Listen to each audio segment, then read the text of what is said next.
ప్రభాస్ గారు ఏంటి మారుతి గారికి సినిమా ఇవ్వటం ఏంటని నేను ఆశ్చర్యపోయాను ఫస్ట్. ఎందుకంటే మారుతి గారి సినిమా ఎలా ఉంటాయంటే చిన్న చిన్న హీరోలు ఇద్దరు పెట్టుకుంటాం, డబుల్ మీన్ డైలాగులతోటి ఏదో సరదా సరదా సాగిపోద్ది సినిమా, ఒక్క ప్రేమ కథ చిత్రం తప్పించి మిగతావన్నీ అలా ఉంటాయి. ఇంకా ఇదేంటబ్బా ప్రభాస్ని ఎలా ఒప్పించాడు, ప్రభాస్ గారు ఎలా ఒప్పుకున్నారో నాకు ఒకటే థాట్ ఒకప్పుడు.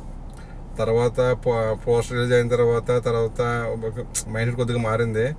ఈ రోజు టీజర్ చూసిన తర్వాత నిజంగానే మారుతి గారిలో కొత్త కోణం బయటకు వచ్చింది. ప్రభాస్ ఎలా ఉంటే నాకు తెలిసి ఏక్ నిరంజన్ సినిమాలో ఉంటుంది ప్రభాస్, మంచి వయసు అప్పుడు 30 అలా ఉంటాయి, 30 ఆ వయసు చిన్నగా కనపడుతున్నాడా, మరీ ముద్దులాగా లావుగా కాకుండా బాడీ బిల్డర్లా కాకుండా చాలా సింపుల్గా నీట్గా ఉన్నాడు ప్రభాస్. నిజంగానే మారుతి గారిలో కొత్త కోణం బయటకు వచ్చింది. టీజర్ చాలా బాగుంది, హర్రర్ సినిమా. ప్రభాస్ని చూస్తే నిజంగా నాకైతే ఫీజులు ఎగిరిపోయిన అలా ఉన్నాడు ప్రభాస్. నిజంగా చాలా బాగున్నాడు సినిమాలోనే.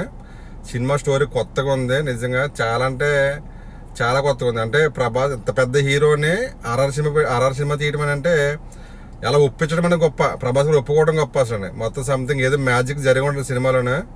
టీజర్ కూడా చాలా బాగుంది, బొమ్మ 100% పక్క హిట్ అనమాట. టీజర్ తెలిసిపోతుంది.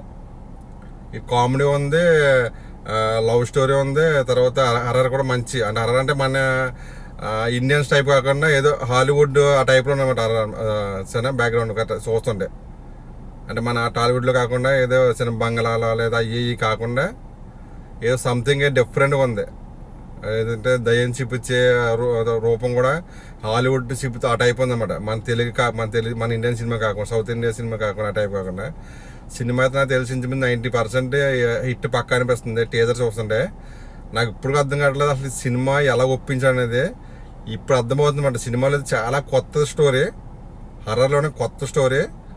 చూద్దాం. 2-3 హీరోయిన్లు పెట్టాడు మొత్తం మీద. ఒక హీరోయిన్ అయితే ఇద్దరు క్యాటాషన్ మొత్తం సంథింగ్ 2-3 కనబడుతున్నారు లేడీస్. కామెడీ ఉంది, చూద్దాం ఏమవుతుంది ఏంటో. సరేనా, ఫైట్లు కూడా ఉన్నాయి. ఫైట్ కూడా ఒక చిన్న ముక్క చూపించాడు ఫైట్. చూద్దాం ఏమవుతుందో. సినిమా అయితే బ్లాక్ బస్టర్ నాకు తెలిసి. ఇందులో సినిమా పక్కన పెడితే ప్రభాస్ చాలా లుక్గా ఉన్నాడు, చాలా బాగున్నాడు, చిన్నగా ఉన్నాడు, చిన్న వయసు కనబడుతుంది. చాలా బాగున్నాడు ప్రభాస్. మారుతి గారు ఏం చెప్పి ఒప్పించాడో నిజంగా అది చూపిస్తే సినిమాలో బొమ్మ బ్లాక్ బస్టరే. ప్రభాస్ గారి కెరీర్లో మంచి హిట్ అవ్వచ్చు ఈ సినిమా. సరే, మంచి టీజర్ అయితే నాకైతే చాలా బాగుంది. బ్యాక్గ్రౌండ్ స్కోర్ మరి అంత టాప్గా ఏం లేదు, కానీ చూద్దాం సినిమా ఎలా ఉంటుందంటే. టీజర్ అయితే పర్లేదు అనిపించింది నాకైతే. చూద్దాం సినిమా ఎలా ఉంటుందో. సినిమా అయితే చూస్తే హాలీవుడ్ రేంజ్లో ఉంది. హారర్ సినిమా చూస్తుండే, విజువల్ చూస్తుండే. చూద్దాం ఏమవుద్దో. సినిమా అయితే నాకు తెలిసి బాగుంటుంది అనిపిస్తుంది.